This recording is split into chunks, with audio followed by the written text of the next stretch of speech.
ang mga kwento ng pag-ibig, kwento ng buhay at kwento ng pag-asa dito sa Barangay Love Stories. Love Stories. Wala raw pinipiling lugar, panahon o kalagayan ang pag-ibig. Basta na lamang itong dumarating at handa nitong suungin ang lahat. Mapatunayan at masunod lamang ang tapat na hangarin. Ikaw, kabarangay, naranasan mo na bang magmahal ng laban sa lahat ng hadlang? Dear Papa Dudut, ako po si Anding, lumaking mahirap sa probinsya ng La Union. Nagtapos ako ng elementarya at high school pero hindi ko naipagpatuloy ang kolehiyo dahil sa sobrang hirap ng buhay. Malinaw pa sa alaala ko ang mga panahong nag-aaral ako sa elementarya. Kahit may uniforme, halatang halata pa rin ang kahirapan namin. Luma ang suot ko, bigay lang ng naging amo ng mga magulang ko. Hindi rin ito na ipaayos sa mananahi kaya sobrang luwang. Kaya't nahihiya ko sa mga kaklase ko. Madalas pa nila akong pagtawanan dahil mukha raw akong naka-duster imbes na naka-uniforme. Sa mga panahong yon ay kinikimkim ko ang sakit ng loob kung bakit kailangan ganito ang buhay namin. Kahit simpleng lapis at papel ay hirap na hirap pa ring ibigay ng mga magulang ko. Ganon po kami kahirap, Papa Dudut. Siguro dahil na rin marami kaming magkakapatid. Ako ang panganay, wala ring kaalaman sa family planning sina nanay at tatay. Pero believe pa rin ako sa kanila. Kasi kahit salat kami ay pinilit nilang mapagtapos kami sa elementarya at high school. Ang sabi nila ay bahala na raw kami sa kolehiyo kasi alam nilang hindi na talaga kakayanin. Noong nakapagtapos ako ng high school ay agad akong namasukan bilang taga-bantay sa isang tindahan. Maliit lang ang sahod, halos walang naiipon. Pero nagpapasalamat na rin ako dahil may trabaho ako. Hindi ko maiwasang mainggit sa mga dating kaklase kong may kaya kasi nasa Maynila na sila para mag-aral ng kolehiyo. Ang iba naman ay nasa San Fernando City. Madalas kong isipin kung may sapat lang akong pera at talino, sana'y nakapag-aral din po ako. Pero sinampal ako ng realidad. Isa lang akong hampas lupa at nananatiling malaking panaginip para sa akin ang makatungtong sa kolehiyo. Isang araw may nag-alok sa akin na maging kasambahay. Pinsan siya ng amo ko kaya pumayag ang amo ko na iwan ko ang pagtitinda kung tatanggapin ko ang trabaho at saktong 18 years old na ako. Lumawas ako ng Maynila, Papa Dudut. Dala-dala ang pangarap ko na ito na ang panahon ay tutulong sa akin upang mag-iba ang buhay ko. Pagsusumikapan kong maging maayos na kasambahay para hindi ako mapagalitan ng amo ko. Doon ko nakilala ang anak ng bago kong amo na si Kevin, Papa Dudut.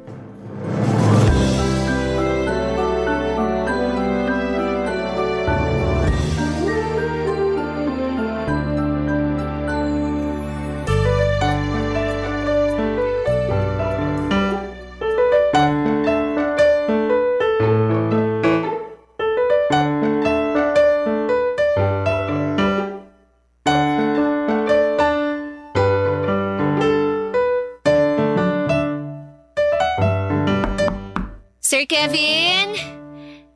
Sir Kevin, kumain na po kayo. Kanina pa po nakahanda yung pagkain nyo. Sir Kevin? Sir, gumising po muna kayo para makakain. Bilin po ng mami nyo na on time daw po kayo pakainin kahit walang pasok. Sir! Sir! Sorry. Medyo masama ang pakiramdam ko eh. Pwede bang dito na lang ako kakain sa room ko? Sige po sir, dadalhin ko na lang po. Ay, sir! Sir, okay lang po ba kayo? Masakit ang ulo ko. Ano nga ulit ang pangalan mo? Andeng po, Sir Kevin. Andeng, pasensya ka na ha. Pwede mo ba akong alalayan pabalik sa kama ko? Medyo nahihilo rin kasi ako eh. Sige po, sir. Ali po kayo. Ay, naku, sir. Sobrang init niyo po. Baka nasobrahan lang ako sa pag-gym. Akala ko kaya ng katawan ko eh. Naku, sir. Kailangan niyo pong uminom ng gamot. Tama, para humupa tong init ng katawan ko. Sir, saan po ang mga gamot niyo para sa lagnat? Meron ako sa drawer. Sige po, kukunin ko na. Naku, alin kaya rito? Nakita mo ba? Ito pong para sa lagnat. Oo. Sandali, sir ha. Baka kailangan niyo munang kumain. Pwede naman yung gamot na yan kahit walang laman ng tiyan ko. Sige po. Heto po. Salamat, Andeng. Naku, sir. Sobrang init niyo po talaga. Tawagan ko na ba ang mami niyo? Kasi binilin ka niya sa akin eh. Ito talagang si Mami. Ginawa na naman akong baby. Huwag mo nang tawagan. Nakainom naman na ako ng gamot. Pero hindi po biro yung init niyo, sir. Meron akong thermometer sa drawer din. Kukunan ko na lang ng temperature ang sarili ko. Sige po. Sandali kukunin ko.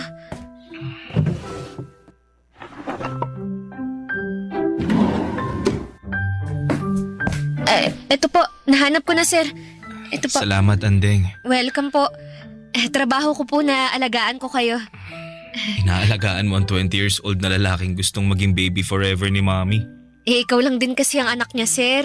Kaya ganun siguro. Kami, sir. Ang dami namin 7 kami. Talaga? Ang sipag naman. Sinabihan ko na naman sila na awat na Pang-ilan ka? At ilang taon ka na nga? Panganay po ako, sir. Bale, 18 na po ako. Dapat nasa school ka. Tapos na naman po ako ng high school pero walang pera pang college Sir, baka Mataas nga ang temperature ko. Ilan po ba, sir? 38.5 Kaya pala ang init ng katawan ko. Nako, baka kailangan ko kayong punasan ng maligamgam na tubig para mas guminhawa ang pakiramdam nyo. Naku, nakakaya naman. Naku, wag na po kayong mahiya. Tsaka, kasambahay nyo naman ako Bukas sa loob ko na alagaan ko kayo. Ang bait mo naman. Kukuha lang ako ng bimpo tsaka mag-iinit ng tubig. Meron ako sa mga gamit ko. Saka, huwag ka na mag-init. Doon ka na lang sa shower kumuha ng tubig. May heater naman yun. Sige po. Pagkatapos po, kumain na po kayo. Sige. Andeng, salamat talaga. Salamat sa pag-aalaga. Pagaling po kayo, sir Para po pagdating ni Ma'am Connie, magaling na kayo. Tsaka para po makapasok kayo sa Lunes. Oo nga. Buti Sabado ngayon. Sana gumaling agad ako. Di ba naman ako gagaling sa lagay na to may mabait akong kaibigan.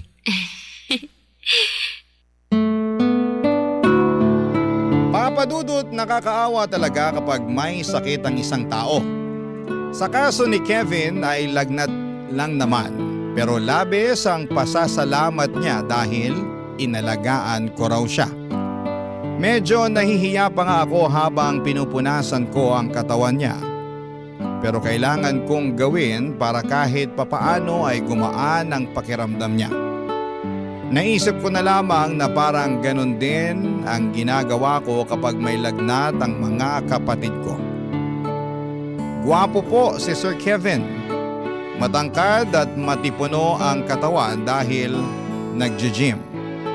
3rd year college na siya noon sa isang kilalang university sa Maynila. Kaya alam kong maliwanag ang magiging kinabukasan niya. Siguradong makakahanap siya ng maayos na trabaho. Hindi tulad ko na hindi man lang nakatungtong ng kolehiyo. Pero papadudot, kung gaano kabait si Sir Kevin sa akin, gano'n naman kaiba ang ugali ng nanay niya. Sobrang madam talaga. Parang mga karakter na napapanood ko sa TV o naririnig sa inyong programa sa radyo. Mataray at nakakatakot kapag nagsalita siya. Hindi ka pwedeng magkamali sa harapan niya dahil siguradong tatalakan ka. Kaya naman sobra ako naging maingat sa trabaho ko, Papa Dudut. Pero kahit na anong ingat ay may mga pagkakataong sumasablay din ako.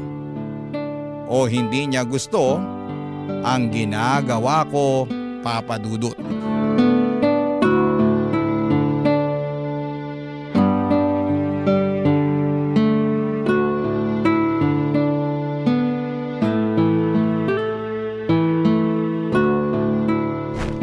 Ano tong nangyari sa kortina? Hindi ganito yon. Ma'am, sinunod ko lang po ang sabi niyo. Mali ang paglagay mo ng drapes. Hindi maayos. Tatanga-tanga. Nasaan na ba si Christina? Nasa palengke po, ma'am. Kapag hindi mo alam kung paano gawin, magtanong ka kay Christina. Opo, ma'am. Sorry po talaga. Aayusin ko na lang po. Hindi ka kasi nakikinig. Tapos sasabihin mong sinunod mo lang ang sinabi ko. Ako pa ngayon ang may kasalanan? Hindi po, ma'am. Wala po kayong kasalanan. Bakit ba kasi isang katulad mong pinadala sa akin? Para ako nagtitrain ng isang aso. Pasensya na po. Nakakairita yung pasensya mo ha. Gawin mo na lang kaya ng tama ang mga pinagagawa ko sa'yo. Pati ang pag-vacuum hindi mo pa rin kabisado. Ano ako? Teacher ng mga chimay? I-demonstrate ko isa-isa? Gamitin mo naman ang utak mo. Hindi ba sabi mo nakapagtapos ka ng high school? Opo, ma'am. Daig mo pang elementary. Ang tanga mo. At wag mong sabihing pati itong kape ko hindi mo pa rin maayos. Sinunod ko po yung sabi niyo. Nako, mukhang sablay na naman to. Ano to? Ma'am! Tanga! Tanga-tanga! Hindi ganito ang pagtitimpla ng kape. Wala ka nang ginawang matino, Andeng. Alam mo ba yon? Pasensya na po, ma'am. Pasensya na po. Gusto mo ba akong lasunin? Ma'am, hindi po. Ma, anong ginagawa mo kay Andeng? Itong babaeng to, tatanga-tanga. Hindi niya alam kung anong ginagawa niya. Nakadalawang buwan na siya sa atin. Ma, ano ka ba? Hindi naman pwedeng ganito. Dahil ba hindi niya nagawa ng maayos, tatapunan mo na ng kape? Okay ka lang ba, Andeng? Sige na, pumunta ka na muna sa kwarto mo. Diyos ko, paawa effect. Siya naman ang may kasalanan. Hindi maayos ang trabaho niya. Ma, please. Maging tao ka naman. Hindi tama to. Kevin? Tingnan mo naman ang ginawa mo. Oh. Hindi mo siya tinatrato ng tama. Hindi porket pinapasweldohan natin si Andeng, pwede na natin gawin ang kahit ano sa kanya. Pwede kanyang mapakulong. Huwag niya akong subukan. Please ma, magpakatao ka naman. Kevin, ginagawa ko lang naman kung anong nararapat sa kanya. Ay, hindi niya deserve to, ma. Sige na, Andeng, punta ka na sa kwarto mo. Linisin mo sarili mo, magpahinga ka na.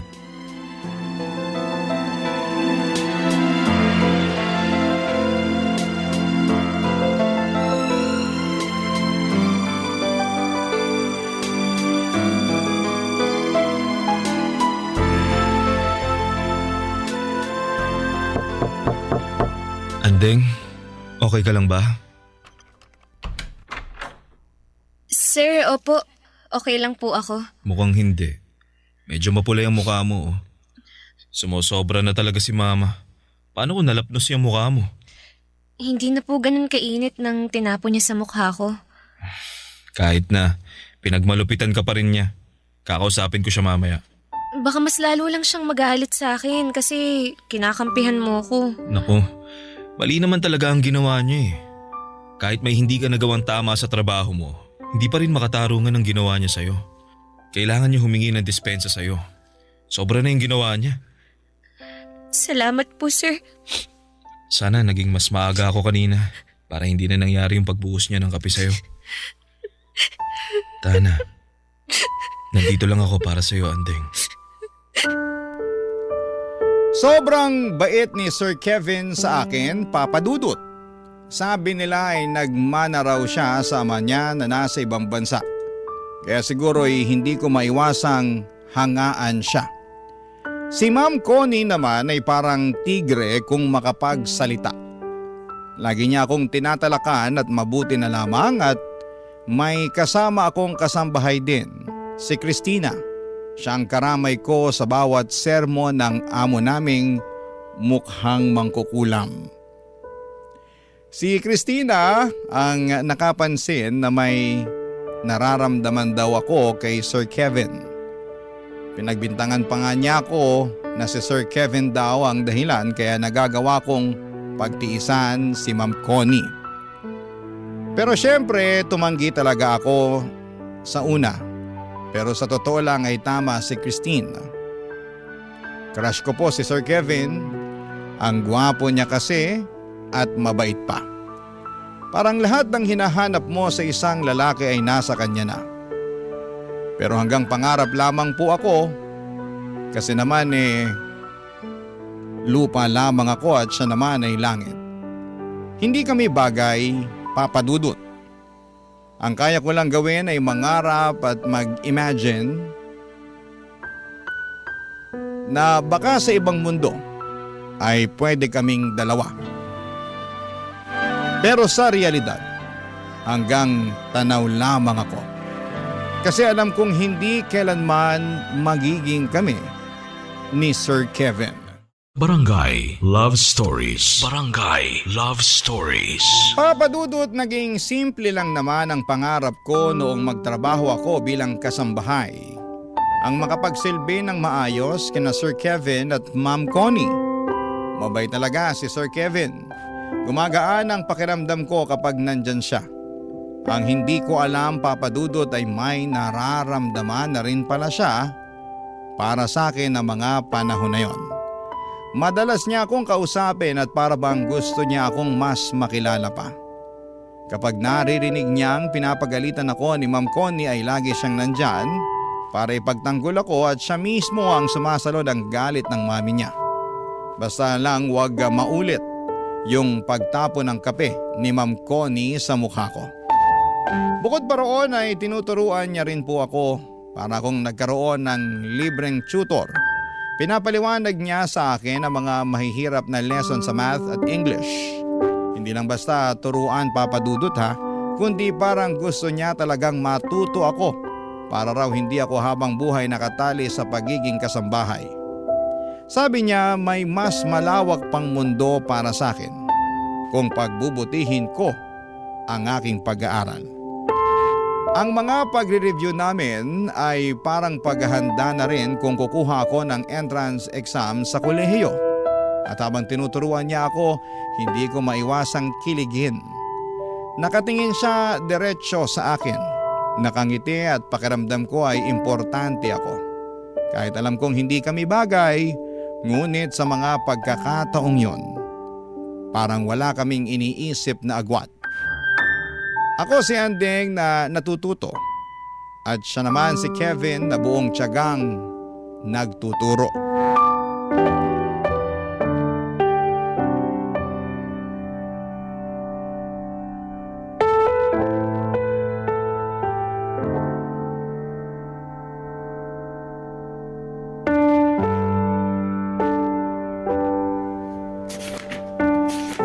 Oh, ayan.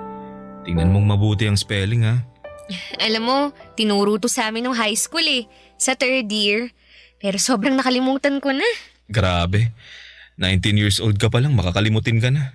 Hindi ko maintindihan nun Pero ngayon, naintindihan mo naman. Medyo. Anong medyo? Pag-aralan mong mabuti, lalabas to sa exam. Mag-e-exam ba ako? Kapag kaya mo nang pumasok ng college, di ba? Nag-iipon ka naman. Saka kapag kulang talaga, lapitan mo lang ako. Tutulong ako, promise. Naku, ayokong mangutang. Wala akong pambayad. Yung kabaitan mo at kagandahan mo ang pambayad. Sir, maya na lang po ulit tayo Baka pauwi na rin yung mami mo sa trabaho. Baka pagalitan pa ako kasi ginawa kitang tutor. Ano ka ba? Nagtuturo lang naman ako kapag wala ka ng trabaho at free naman ako. Naku, baka mas lalong magalit yun kasi parati nyo na lang akong pinagtatanggol. Kasi gusto kita. Ano po? Gusto kita, Andeng.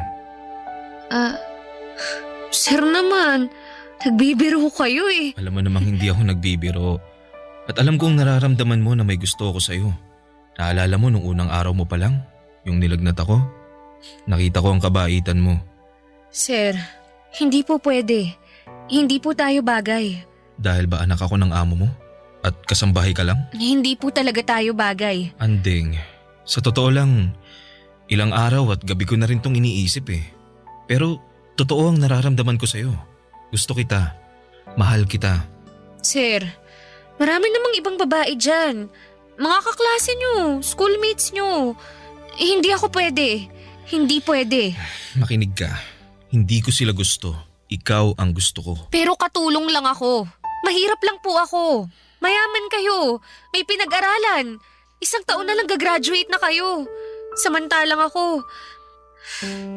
Basta, hindi tayo bagay. Andeng, wag mo namang maliitin ang sarili mo. Dahil lang ba sa kalagayan ng buhay natin kaya tayo hindi pwede?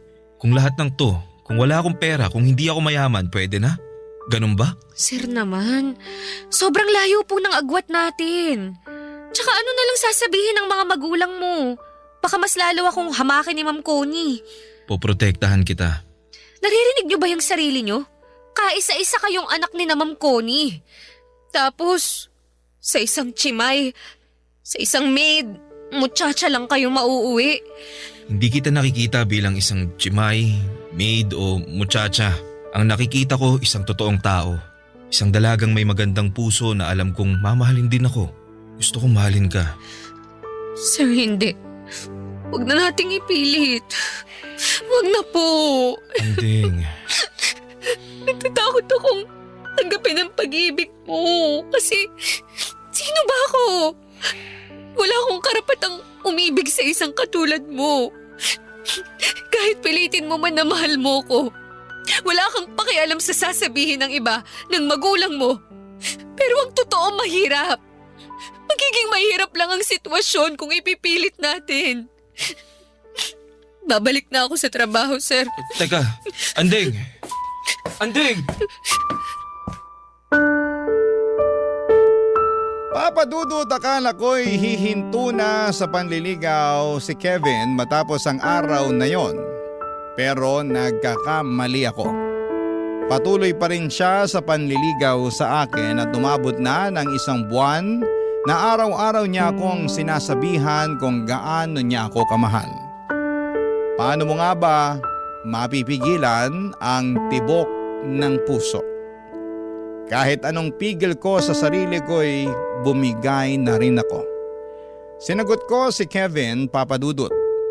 Hindi na hanggang tanaw ang relasyon namin. Tinanggap ko ang pagmamahal niya. Pero walang araw na hindi ako natatakot. Paano kung malalaman ni Ma'am Connie ang katotohanan? Sa tuwing kinakausap ako ni Kevin at sa bawat pagngiti niya ay parang may naaninag akong anino ni Ma'am Connie. Pinapakaba ang bawat araw ng paglilihim naming dalawa sa aming relasyon. Sa bawat oras na magkasama kami, ramdam ko ang saya at kapayapaan. Pero sa likod ng lahat ng yon ay may kaba, Papadudot, at takot din po akong nararamdaman. Si Kevin mismo ang nagsabi na hindi naman kami gumagawa ng masama. Ang gusto niyang ipaalam na namin sa mami niya ang katotohanan. Buo talaga ang loob niya pero ako ang umaayaw.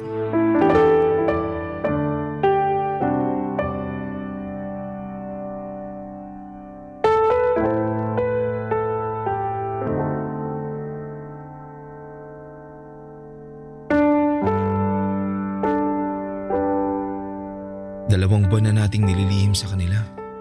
Baka kailangan na talaga nating sabihin. Da naman akong ipaglaban ka, Anding. Kevin naman, baka ganito na muna tayo. Magtatago? Hindi naman tayo gumagawa ng masama ah. Nagmamahalan tayo. Sige na, lumabas ka na ng kwarto ko.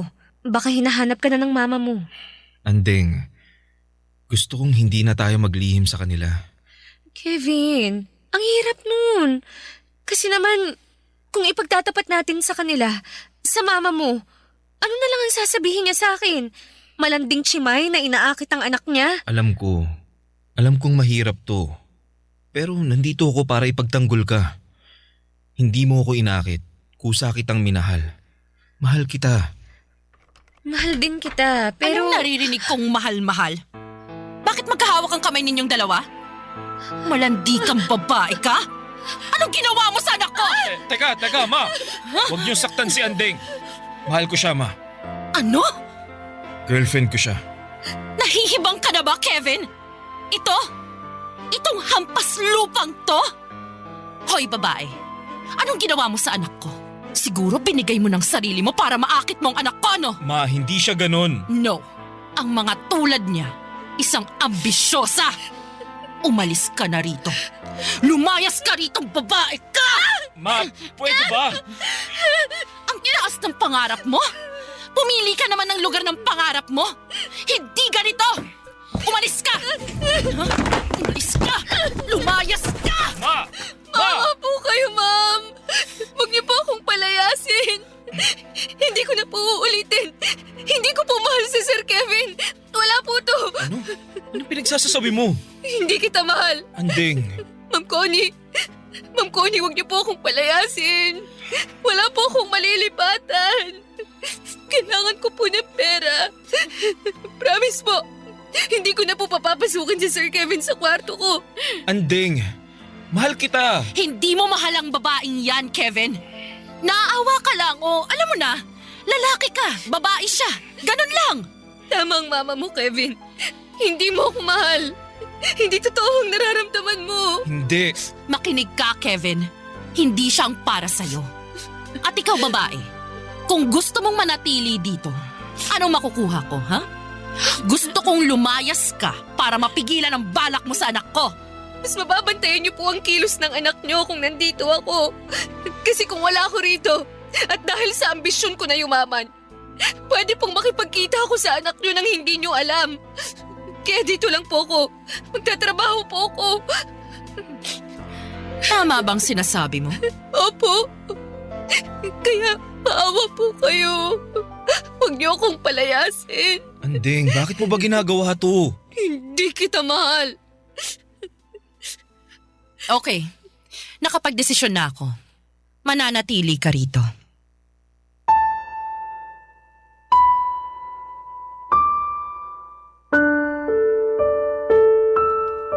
Sa sobrang takot ko ay halos gumuho ang mundo ko sa mga pinagsasabi ko. Nagmakaawa ako, Papa Dudut, at humingi ng tawad. Lumuhod ako sa harapan ni Ma'am Connie dahil ang totoo ay ayaw kong malayo kay Kevin at ayaw ko ring masira ang buhay niya. Mabuti na lamang at pumayag si Ma'am Connie. Hindi niya po ako pinalayas agad. Pero nagtakda siya ng mabigat na kondisyon. Pinayagan niya akong manatili hanggang sa katapusan ng taon pero may malinaw na utos. Hindi ko dapat nilalapitan o kinakausap si Kevin. At pagkatapos ng taon ay kailangan ko nang umalis at hindi na muling bumalik sa bahay nila. Siyempre hindi naman pumayag si Kevin, Papa Dudut. Sa harap mismo ng mami niya ay pinaglaban niya ang pagmamahala namin. Pero matigas si Ma'am Connie. Sino ba naman ako para maging girlfriend ng anak niya? Ang sakit, Papa Dudut. Nandun na ang taong mahal ko handang ipaglaban ako. Pero kailangan kong tanggapin ang realidad na pinagtagpo man kami pero hindi kami tinadhana. Langit siya, lupa ako, ang isang katulad ko. Hindi kami pwedeng magsama, Papa Dudut. Ang sakit sa puso at alam kong sobrang nasaktan si Kevin sa mga sinabi ko. Pero lahat ng yon ay hindi totoo. Hindi ko inambisyon na maging mayaman sa paraan na ganito. Hindi ko niloloko si Kevin. Mahal ko siya at nasasaktan ako sa lahat ng ito, o Papa Dudut. Para bang sinasaksak ang puso ko sa sobrang sakit. Parang hindi ako makahinga sa sobrang sakit. Ganito pala kapag ang isang mahirap ay umiibig sa isang mayaman. Kailangang ilugar ang sarili sa tamang kalagyan.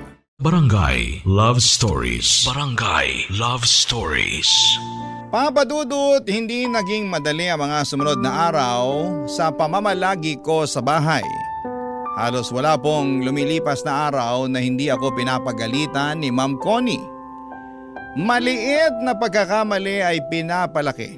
Kahit simpleng bagay ay nagiging dahilan para pagalitan niya ako. Tinitiis ko na lamang habang ramdam kong gusto akong kausapin ni Kevin. Lagi siyang naghahanap ng pagkakataon pero iniiwasan ko siya. Hindi dahil sa ayaw ko, kundi dahil natatakot akong lalong magalit ang mami niya. Ang sakit sa pakiramdam na naroon lamang siya, pero kailangan kong umiwas. At para bang tinutusok ang puso ko tuwing nagtatama ang mga mata namin, Papa Dudut. Mahirap magpigil. Mahal ko po si Kevin at alam kong mahal niya rin ako. Pero araw-araw ay pinapaalala ng sitwasyon na hindi sapat ang pagmamahal kapag hadlang ang pagkakaiba ng estado sa buhay. Para po sa akin, ito lang ang paraan ko para kahit papaano nakikita ko si Kevin kasi mahal ko siya. Kaya kong tiisin ang pangahamak ni Ma'am Connie sa akin.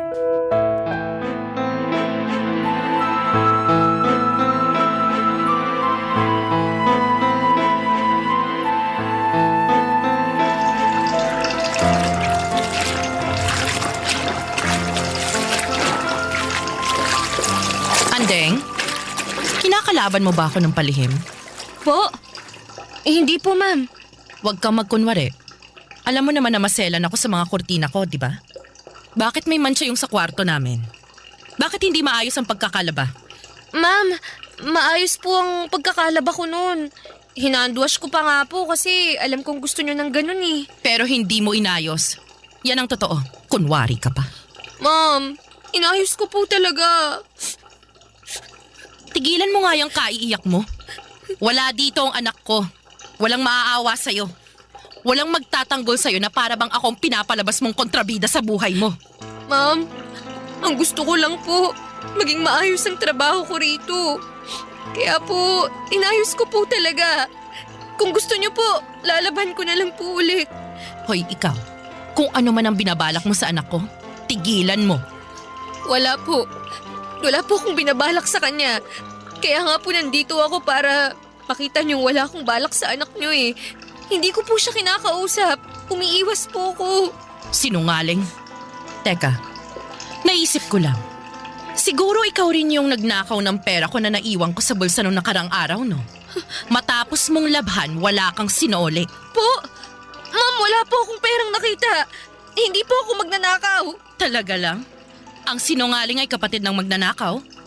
Siguro pinadala mo na sa mga magulang mo yung ninakaw mo. Hindi ka na nahiya? Ma'am, hindi ko po gawain ng magnakaw. Sinungaling? Ha? Tama na po, ma'am. Ang iya ka talagang babae ka! Masama kang tao! Wala po akong ninakaw. Wala po. Ikaw, huwag na huwag mong sasabihin sa anak ko na sinaktan kita ha. Kung hindi malilintikan ka sa akin. Tigilan mo yung paawa effect mo na yan. Kung hindi ako makakatiis, papaalisin na kita. Opo, hindi po ako magsusumbong. Kasi kung magsusumbong ka, isusuplong din kita sa pulis dahil ninakawan mo kami. Naiintindihan mo ba? Opo. Paano mo kaya inakit ang anak ko? Ibang klase ka talaga, no? Akala mo dahil ang sipag-sipag mo kunwari ay matutuwa akong ikaw ang mapapangasawa ng anak ko. Nagpapatawa ka ba? O iniinis mo ko? Sinabi ko naman po sa inyo na wala na po akong balak sa anak niyo. Ah, so may balak ka dati. Tapos noong nalaman kong totoo at muntik kitang kalad ka rin sa labas, ay nag-iba ang ihip ng hangin. Wala ka ng balak. Ganon ba? Magsalita ka! Umayos ka. Dumating ng anak ko. Umayos ka! Pahiran mo yung mga luha mo. Hindi niya pwedeng mahalatang umiyak ka. Opo. Huwag mo akong subukan, Andeng. Masisira ang buhay mo. Opo, Ma'am Connie. Umayos ka.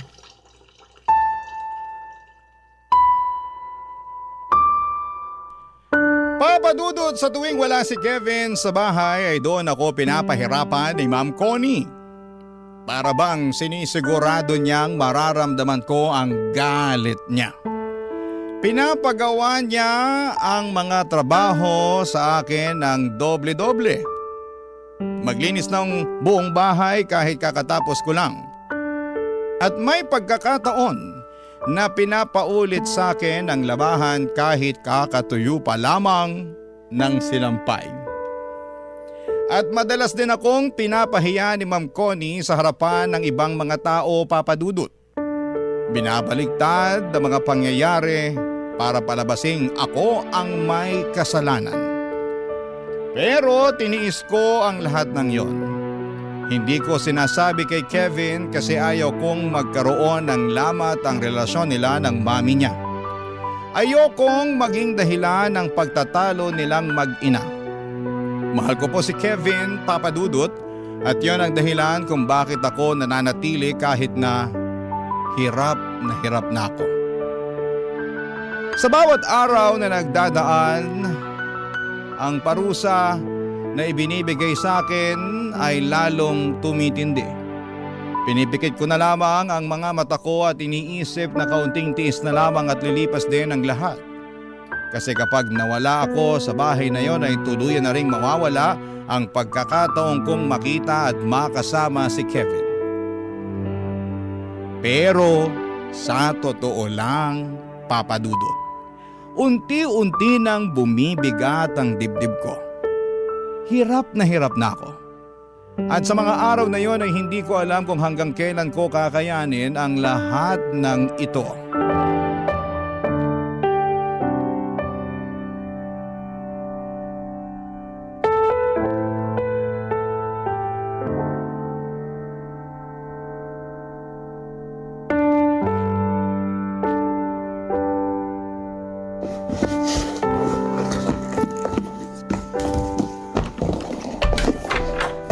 Anding, anong ginagawa mo? Naalis na ako. Ibig sabihin, iiwan mo na ako? Sana noon ko pa ginawa to eh. Anding, alam kong nagsinungaling ka lang kay mama na hindi mo ako mahal. Dahil ramdam kong gusto mong manatili sa bahay kasi ayaw mong malayo ako sa'yo. Ayaw mong masira din ang buhay ko. Gusto mong makatapos ako ng college. Alam ko yun. Hindi kita mahal. Kaya aalis na ako para matahimik ang lahat. Ang gusto ko lang, magkaroon ng trabaho. May maipadala akong pera sa pamilya ko. Mahal kita, Anding. Huwag mo naman ako saktan ng ganito. Kevin, kailangan ko nang umalis. May nahanap na akong ibang trabaho. Sasama ako sa'yo. Ano? Nahihibang ka ba? Hindi kita mahal. At wala kang mapapala sa akin. Kasi mahirap ka lang. Hindi ka nakapag-aral, ganun ba? Buo na ang loob ko. Buo na ang loob kong umalis na akong mag-isa. Dito ka lang. Ayokong sirain ang buhay mo. Mag-aaral ka. Tapusin mo ang pag-aaral mo. Kaya ba ayaw mong aminin na mahal mo ako dahil natatakot kang masira ang buhay ko? Andeng, kaya ko ang sarili ko. At wag mong iisipin na masisira ang buhay ko dahil sa'yo. Kasi ikaw nga ang inspirasyon ko sa lahat ng ginagawa ko. Huwag mo na akong pahirapan pa. Wag mo rin akong pahirapan. Wag mong pahirapan ang puso ko. Hindi ko kayang iwan mo ko. Hindi ko kayang mawala ka. Mahal kita. Hindi ko ikakahiya na ikaw ang minahal ko, na ikaw ang makakasama ko habang buhay. Kevin naman. Sasama ako sa'yo. Sasama ako, Andeng. Dahil mahal kita. Mahal na mahal kita. Buo na ang loob ni Kevin na iniwan niya ang lahat para samahan ako. Umalis kami ng magkasama, dala ang takot at kaba. Pero higit sa lahat, Papadudot, dala ang pag-ibig na matagal na naming pinaglalaban. Hinahanap kami ng mga magulang niya pero nanindigan si Kevin at pinili niya ako sa hirap man o sa ginhawa. Pinili niyang magsimula ng mahirap kasama ako, kesa ang mabuhay ng marangya pero wala sa tabi niya. Doon ko lalong napatunayan, Papadudot, na totoo ang pagmamahal niya. Nagsimula kami sa wala except doon sa naitabi niyang pera. Pareho kaming nagbanat ng buto, si Kevin nagtatrabaho habang pinagpapatuloy ang pag-aaral niya. Kahit na anong hirap ay hindi siya sumuko hanggang sa makapagtapos siya sa isang state university. At nang siya naman ang nagsimula ng magtagumpay, ako naman ang kanyang pinagtapos. Papa Dudut, hindi madali, maraming luha, maraming gabi ng gutom at pagod. Pero lahat ng yon ay nalampasan namin dahil sabay naming hinarap. Unti-unti ay gumanda ang buhay namin. Hindi man marangya pero puno ng kasiyahan at pagmamahalan. Ngayon, Papa Dudut, ay masasabi kong tama ang naging desisyon ko. Ang lumaban para sa puso ko. Kasi lahat ng sakit, lahat ng parusa at hirap na tiniis ko noon ay napalitan ng magandang bagay. At higit sa lahat ay natupad ang pangarap kong dati hanggang panaginip lamang. Na makasama at mahalin si Kevin hanggang sa dulo ng lahat. Parang Cinderella story pero pareho kaming nagsumika para umangat. Ang prinsipe ay buwaba sa kanyang palasyo para sa akin at mamuhay na normal para lamang ipaglaban ang puso niya. Sobrang mahal ko po si Kevin, Papa Dudut. Hindi man ako tanggap ni Ma'am Connie ay wala na siyang magawa kasi ako na ang pinakasalan ni Kevin. Ang mahalaga, I am made to be with my Prince Charming. Ang mahal ko, si Kevin. Kasama ang aming 3 anak. Maraming salamat po sa inyo, Papa Dudut, at sana'y forever po itong programa ninyo. Ang inyong forever kapuso at kabarangay, Andeng. Nakakaantig naman talaga ang ating kwento. Ikaw ba, kabarangay? Nakarelate ka ba sa story natin ngayon? Kwentuhan naman tayo dito sa comment section. Ang mga kwento ng pag-ibig, kwento ng buhay at kwento ng pag-asa dito sa Barangay Love Stories. Love Stories. May dahilan ba para hindi ka tumupad sa usapan? Ayos lang kaya sa kanya na hindi mo tuparin kahit pinangako mong oo? Bakit nga ba hindi ka tutupad? Dear Papa Dudut, ako nga pala si Riri, ang pambansang bridesmaid. Bakit ko po nasabi? Lahat kasi ng mga kasal na mga kaibigan ko ay abay ako. Bridesmaid pero never akong naging maid of honor. Di naman sa walang kumukuha sa akin. Sa katunayan ay marami nang nag-offer sa akin na maging maid of honor dahil daw sa gusto nila ako. Pero lahat ng yon ay tinanggihan ko. Hindi naman sa tamad akong tumulong sa bride o sadyang maarte lamang ako. Nangako kasi ako sa isang tao na sa kanya lamang ako magiging maid of honor oras na ikasal siya. Walang iba kundi ang best friend kong si Lucille. Childhood best friends kami niyan. Kaya naman ang dali lang sabihin at ipangako sa kanya na balang araw kapag ikakasal siya, ako ang magiging maid of honor niya.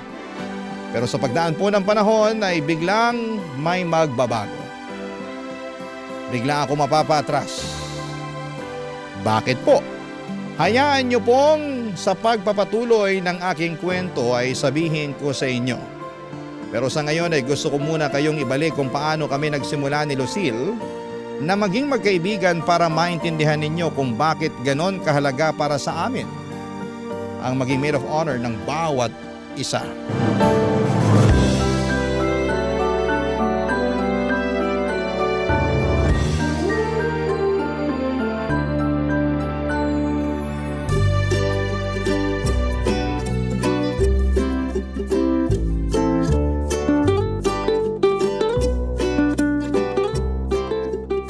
Kailan kaya tayo kakasal?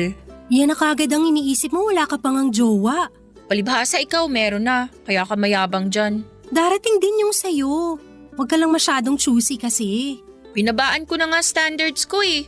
Kumpara nung bata pa lang tayo. Grabe sobrang unrealistic ng listahan ng mga gusto ko sa lalaki. Naalala ko noon, sabi mo, dapat 'di ba 5'9" ang height ng magiging karelasyon mo. Ngayon basta may height pwede na. Dati rin sabi mo, kailangan may sasakyan na magiging jowa mo. Ngayon kahit lakad lang kasama siya masaya na ako.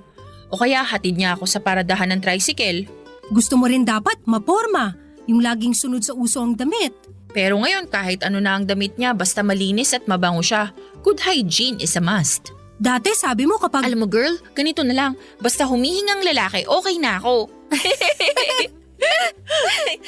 Darating din yan. Sana nga.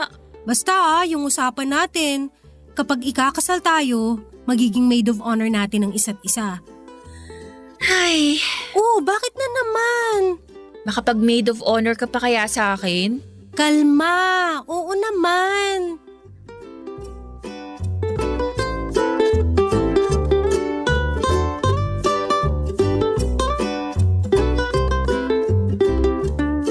Paano nga ba nagsimula ang pangako namin sa isa't isa? Kapag kinasal kami ay magiging maid of honor namin ang bawat isa. Ganito kasi yon, Papa Dudut. Noong mga bata pa lamang kami ni Lucille habang naglalaro ang lahat ng mga kakilala naming bata ng bahay-bahayan, ay nauwili naman kami sa paglalaro ng kasal-kasalan. Kahit kaming dalawa lamang at ang groom namin. Yung malalaking stuffed toy po ni Lucille yun. Lalagyan lang namin ng ribbon ang leeg na mga yon at kunwari ay groom na namin sila. Kami naman ay maglalagay kami ng punda ng unan sa ulo para kunwari yun ang belo namin. May bestida din kaming mahaba na tinatakas namin sa tukador ng nanay ni Lucille kapag umaalis ito para kunwari ay iyon ang gown namin. Yung heels naman ay galing sa ate kong nagtatrabaho sa bangko. Yun ang sinusuot namin para makapag-practice na kami kung paano maglakad sa aisle ng naka-heels dahil alam namin kailangan naming isuot yon kapag ikakasal kami. Madalas yung bulaklak na peke sa flower vase namin ang kinukuha ko para gawing bouquet at ang mga pintas or pinitas na dahon ng malunggay sa kapitbahay ang ginagawa naming pantapon sa isa't isa tulad ng ginagawa ng mga flower girls.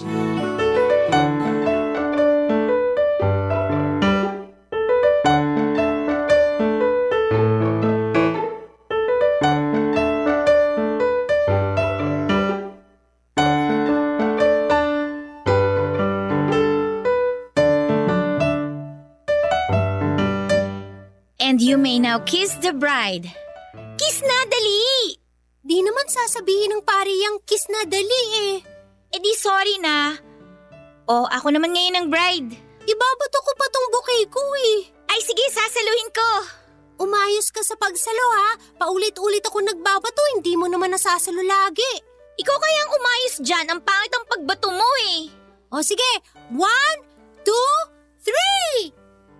Ay, nasalo ko! Nasalo ko! Ikaw na ang next na ikakasal! Ay, ang ganda siguro kung totoong ikakasal tayo, no? Yung hindi sa teddy bear, tapos yung totoo yung bulaklak. Tapos kasya yung damit at sapatos sa atin. Sino kaya yung magiging groom natin, no? Sana wala dun sa mga kalaro natin kasi ang dudungis nila eh. Hanap tayo sa ibang lugar. Really? O bakit? Basta kapag lumaki tayo, tapos magpapakasal na, gawin pa rin natin to ha. Maglaro ng kasal-kasalan? Hindi! Yung maging maid of honor natin ng isa't isa. Maid of honor lang ha? Kasi ayoko maging pare, tapos flower girl ng sabay-sabay. Ang hirap kaya nun. Loka-loka ka talaga. Siyempre, hindi ganun. Wala naman kasi tayong ibang kalaro, kaya lahat tayong gumagawa. Bakit kaya ayaw nila ng kasal-kasalan? Ang saya kaya. Yung parang napapanood natin sa TV, di ba? Ang ganda lagi ng bride, tapos ang gwapo nung groom. Tapos iiyak pa sila. Kasi sobrang love nila ang isa't isa. Ay, sana balang araw ganun din tayo, no? Oo naman, magiging ganun tayo. Basta mag-pray lang tayo lagi para i-deliver na ng langit yung magiging groom natin. At kapag ikakasal tayo, Maid of honor natin ang bawat isa. at bawal na maging maid of honor sa iba, sa atin lang. Tama! Kaya dapat maging best friends pa rin tayo, ha? Sigurado yan. Tayo lang mag-best friend forever. Sige, tara. Tuloy na natin yung laro. Ako naman ang bride ha. Akin yung heels, ako na ang lalakad. Diyan nagsimula ang munting pangako namin sa isa't isa ni Lucille. Tunog pang bata lamang yan, pero gusto naming panindigan yan balang araw. Bata pa lamang kami ay hopeless romantics na kami at umaasa kami na balang araw ay darating ang Prince Charming namin at gagawin kami hindi lang prinsesa, kundi bride. Hanggang sa paglaki namin ay baon namin ang pangako namin yan sa isa't isa. Hindi kami nakalimot. Tuwing may kinakasal sa mga kakilala namin ay pinapaalalahanan namin ang isa't isa tungkol sa pangako namin noong bata pa lamang kami. Siguro Papa Dudut ay isa yung pangako na yon sa mga dahilan kung bakit tumibay at kumapit kami sa pagkakaibigan naming dalawa ni Lucille. Kaya naman todo ang pagdarasal namin na sana ay magawa naming ikasal sa tamang lalaki para maranasan namin ang pakiramdam na maging maid of honor sa kasal ng bawat isa. Sa bawat isa at tumibay ang pagkakaibigan. Barangay Love Stories. Barangay Love Stories. Papadudod sa pagdaan ng panahon ay naging magkaibang lagay ng estado ng love life namin ni Lucille. Ako ang minalas, siya ang sinuwerte. Isa lang ang naging boyfriend niya, 7 taon na sila at nakikita kong totoong masaya sila. Samantalang ako ay lumagpas na sa 12 ang mga nakadate ko pero ni isa roon ay hindi napatunayan sa akin na karapat dapat silang maging karelasyon ko. Sobrang nawawala na ako ng pag-asa na mahahanap ko pa yung lalaking para sa akin. 1 taon na lang at magti-30 na ako. Kinasal na halos lahat ng mga kakilala ko at partida pa dahil mas bata pa ang mga yon kumpara sa akin. Madalas na akong tinutokso ng mga kakilala ko lalo na ng pamilya ko. Kailan daw ba sila makakarinig ng church bells? Sa una po ay sinasakyan ko lamang pero nung tumagal ay nakakaptik ko na. At kapag masyado na akong nape-pressure tungkol dito ay isa lang ang nilalapitan ko. Si Lucille dahil alam ko na siya ang pinaka nakakaintindi ng lahat ng ito.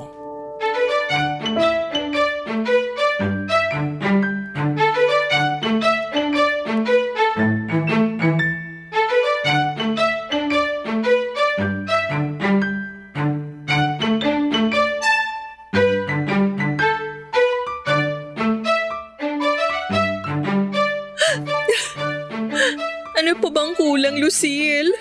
Pangit ba ako? Hindi. Mas maganda naman ako sa iba pero bakit mas nauna pa silang ikasal kesa sa akin? Yan na naman tayo eh.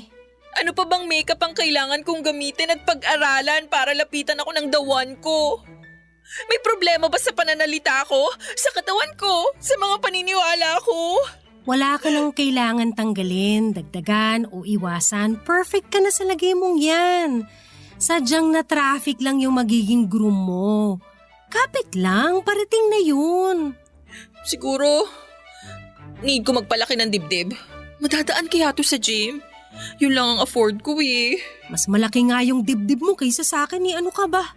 Mas malaki nga dibdib ko sa'yo pero sino may jowa? Tigilan mo na yan, please. Huwag mo nang palungkutin ang sarili mo. Pati ako nalulungkot na rin eh. Kailan ko may susuot yung pangarap kong gown? Paano kung isang araw di nakasya yun sa akin, di na bagay o di na uso, anong gagawin ko? Makakapagsuot pa rin ng gown, ano ka ba? Kailan? Ang malabo na yung sinasabi mo. Tingnan mo, magti-30 na ako pero puro pantalon pa rin ang suot ko. Gusto ko na mag-heels, gusto ko na magbelo, gusto ko nang humawak ng bouquet at iba to tulad ng mga bata pa tayo. Gusto ko na mag-gown. Makakapag-gown ka next year. Masyado kang sigurado dyan, mamaya hindi magkatotoo yan. Mas lalo akong sumpain. Sure ako makakapagsuot ka ng gown, promise. Paano mo nasasabi yan? Well, hindi yung gown na nasa isip mo. Hindi bridal gown ha. Pero Pero ano? ikakasal na kami ni Benedict next year! Ha? Nag-propose na siya kagabi at plano ko ikaw ang una kong pagsasabihan. Hindi ko naman nakalain na sa pagkikita natin ay mag-e-emote ka dyan. Sorry na. Di ko naman alam yung balita mo na yan eh. Kung inunahan mo na ako, di sana, di muna ako nagngangangawa dito. Basta nag-propose siya sa akin kagabi at syempre umawa ako. Ikaw pa lang ang pinagsasabihan ko ha dahil gusto kong tumupad sa usapan nating pangako na tayong una magsasabihan kapag may nag-propose na sa atin. Wow, Lucille! At bilang pagtupad sa susunod na pangako natin, Lucille! ihanda mo na ang katawan mo dahil kailangan sexy ka sa gown mo bilang maid of honor sa kasal ko.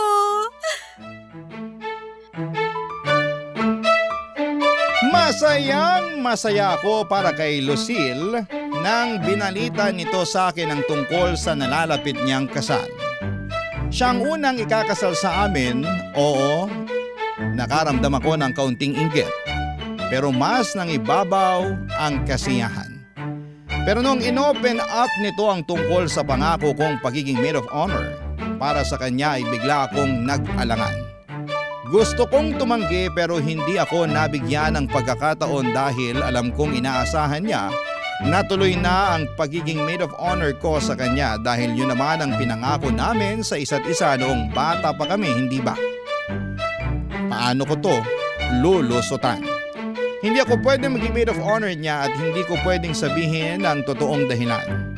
Kaya naman nung nagkita ulit kami after ilang araw ay nilatag ko sa kanya ang mga naisip kong dahilan kung bakit hindi na ako tutupad sa pagiging maid of honor sa kasal niya, Papa Dudut.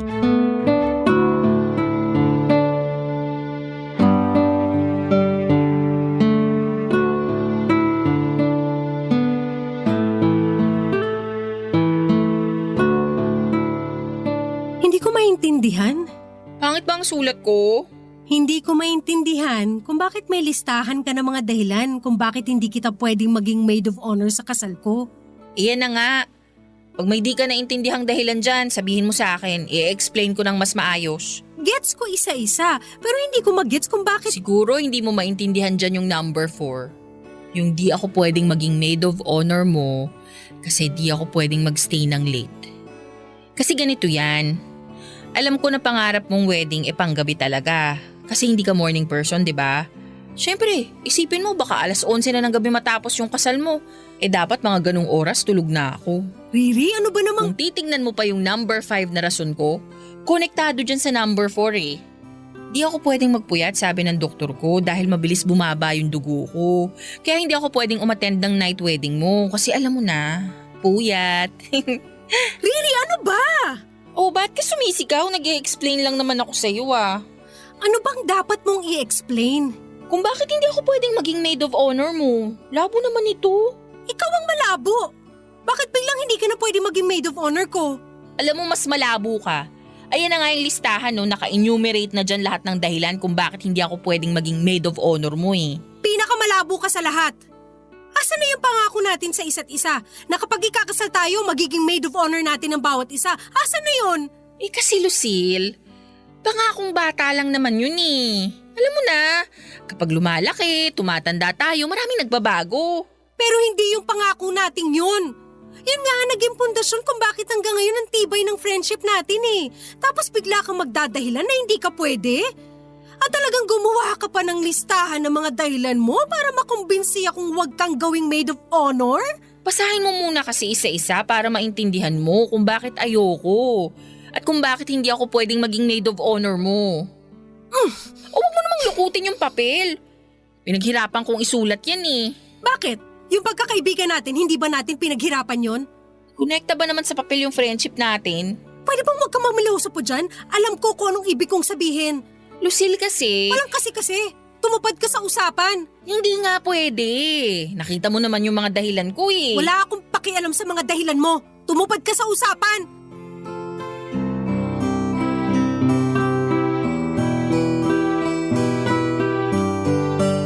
Papa Dudut, ramdam ko ang galit noon ni Lucille sa akin. Sa unang pagkakataon ay nakita ko siyang nagalit sa akin at nakaramdam ako ng konsensya.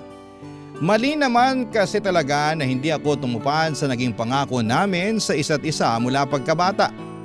Sagrado ang pangakong yon. Alam ko yon. Pero hindi talaga pwedeng maging maid of honor ako sa kasal niya at ang totoong dahilan ay hindi ko pwedeng sabihin sa kanya. Wala sa listahang ipinakita ko sa kanya ang totoong dahilan kung bakit hindi ako pwedeng maging maid of honor sa kanya. Alam kong hindi niya matatanggap ang totoong dahilan. Oras na malaman niya at natatakot ako kung sakaling malaman nga niya. Hindi ko alam kung paano i-explain sa kanya yon kung sakali. Bahala na. Gagawa ulit ako ng panibagong mga dahilan o mas magandang sabihing palusot para hindi na matuloy papadudot ang pagiging maid of honor ko para sa kaibigan ko. Barangay Love Stories. Barangay Love Stories. Lumipas ang 2 buwan pero wala pa rin akong magandang dahilan na ibibigay kay Lucille para hindi niya kukuning maid of honor. Naipadala na nga rito ang invitation sa akin at nakasulat na doon ang pangalan ko bilang maid of honor at wala na akong kawala hindi ba. Pero gagawa ako ng paraan. Hindi pa naman ako nasusukatan ng gown. Pwede siguro na magkasakit ako sa mismong araw ng kasal niya. Pero sino ang hahalili sa akin? E di nakadagdag pa ako ng stress para sa kanya. Ayaw ko namang ma-stress si Lucille at nag-isip ulit ako ng ibang dahilan. Pwedeng may pinapagawa sa akin ng nanay ko sa mismong araw ng kasal niya at hindi ako pwedeng tumanggi kundi ay mapapalo ako. Napailing na lamang ako sa naisip kong dahilan na yon. Sinong tangang maniniwala roon? Sobrang desperado na ako makatakas sa responsibilidad bilang maid of honor. Kaya naman hinarap ko na lamang siya para muling magmakaawa na ipasa na lamang niya sa iba dahil wala na akong maisip na bagong dahilan para sa kanya.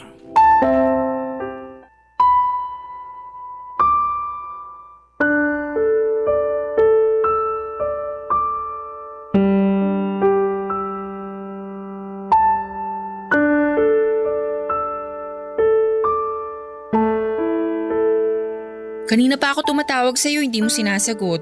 Busy ako. Pero nakapag-post ka ng kung ano-ano sa Facebook. Wala kang pake. Oh, bakit ganyan ka? Hindi mo alam kung bakit? Yung dahil sa pagtanggi kong maging maid of honor mo. Bakit meron pa bang iba? Lucille, hindi mo kasi maintindihan eh. Alam mo, gusto kitang maintindihan kung bakit ayaw mo pero lahat ng binigay mong rason walang sense. Anong walang sense? Grabe ka naman. Alam mong walang sense lahat ng mga pinagsasabi mong dahilan sa akin. Ngayon mo sabihin sa akin yung totoo. Bakit? Ayaw ni Mama na maging maid of honor ako sa'yo. Riri, ano ba? Lucille, kasi… Nangako tayo noon 20 years ago. Kapag ikakasal tayo… Magiging maid of honor natin ng isa't isa. At kahit anong mangyari tutupad tayo sa usapan. O bakit ngayon hindi ka tutupad? Lucille, ang hirap sabihin eh. Mas mahirap pa kaysa sa panindigan ng pagkakaibigan natin? Hindi naman sa ganun. Sa ayaw at sa gusto mo, tutupad ka sa usapan. Kasi ako kahit ano pang mangyari sisiguraduhin kong magiging maid of honor mo ako sa kasal mo. At paano ka nakakasigurong ikakasal pa ako? Kasi pinagdarasal ko yan gabi-gabi. Ipinagdarasal ko na sana makilala mo na siya para hindi ka na umiiyak. Hindi ka na malungkot. Hindi ako naging maramot sa'yo sa dasal, Riri. At sana naman sa pinakamasayang araw ng buhay ko, hindi ka rin maging maramot sa pagtupad ng pangako mo.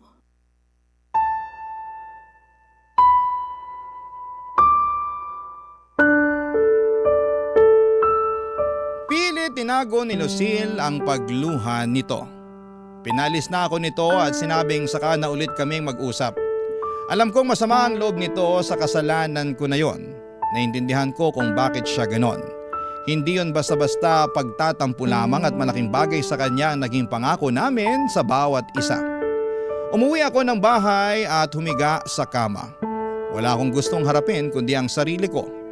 Paano ko sasabihin sa kanya ang katotohanan kung bakit ayokong maging maid of honor sa kanyang kasal?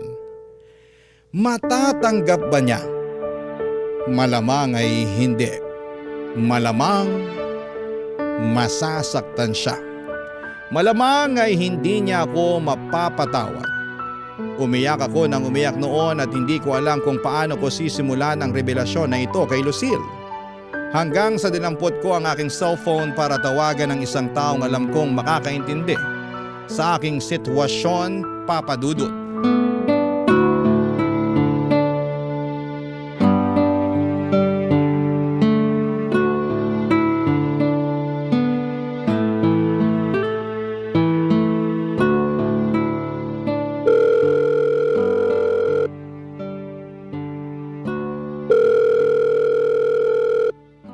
Hello? Hello, Benedict. Oh, Riri, bakit? Paano? Anong paano? Paano ko makukumbinsi si Lucille na wag akong gawing maid of honor niya? Hindi pa rin ba niya kinakagat lahat ng mga sinabi mo? Hindi eh. Lalo pa siyang nagalit kasi nagmumukha na akong desperada. Kakapilit ng mga rason ko. Eh bakit kasi ayaw mo na lang ituloy ang pagme-maid of honor sa kasal namin? Alam mong hindi pwede. Hindi pwede dahil… Dahil sa atin. Ay… Di naman niya malalaman ang tungkol sa atin, Riri, kung di tayo magsasalita. Di mo kasi maintindihan eh. Naiintindihan ko. Nakokonsensya ka dahil sa nangyari sa ating dalawa pero isang beses lang yun. Lasing ka nun at lalaki ako. Kaya nag-take advantage ka sa pagiging lasing at marupok ko? Kaya tinanggal mo ang damit ko't gumawa ka ng paraan para may mangyari sa ating dalawa? Akala ko kasi gusto mo rin eh. Gusto ko yon? Benedict, lasing ako nun.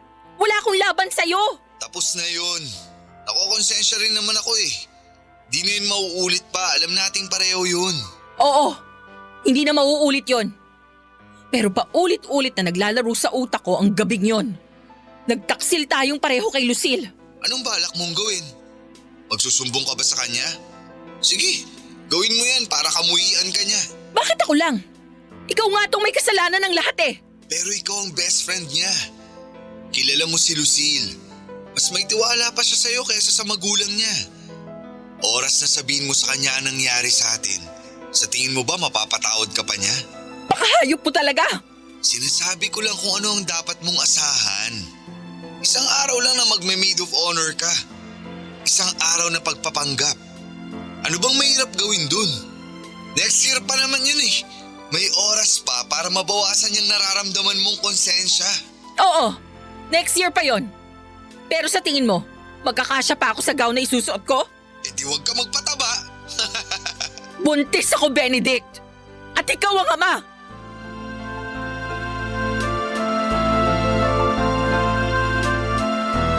Isang gabing pagkakamali, nakabuo kami ni Benedict. Ito ang totoong dahilan kung bakit ayokong maging parte ng kasal ni Lucille dahil hindi ko alam kung paano ko kakayaning maglakad papunta sa altar habang bitbit ang isang sekreto na alam kong dudurog sa kanya. Hindi ako matulungan ni Benedict para lusutan ang problemang ito dahil kahit siya mismo ay ipit na rin dahil nabuntis nga niya ako. Paano kapag nalaman ito ni Lucille? Mapapatawad ba niya kami? Mapapatawad ba niya ako? Sasabihin ko ba sa kanya ang katotohanan? O hayaan ko na lamang ito at magpanggap na walang naganap? Paano kapag lumaki ang tiyan ko, ano ang isasagot ko kay Lucille? Kapag tinanong nito kung sino ang ama ng anak ko, maituturo ko ba si Benedict? Gusto ko nang mabaliw dahil sa dami ng katanungan sa isipan ko pero isa lang ang alam kong kailangan kong sagutin sa ngayon. Magiging maid of honor pa rin ba ako sa kasal ng best friend kong trinaydor ko?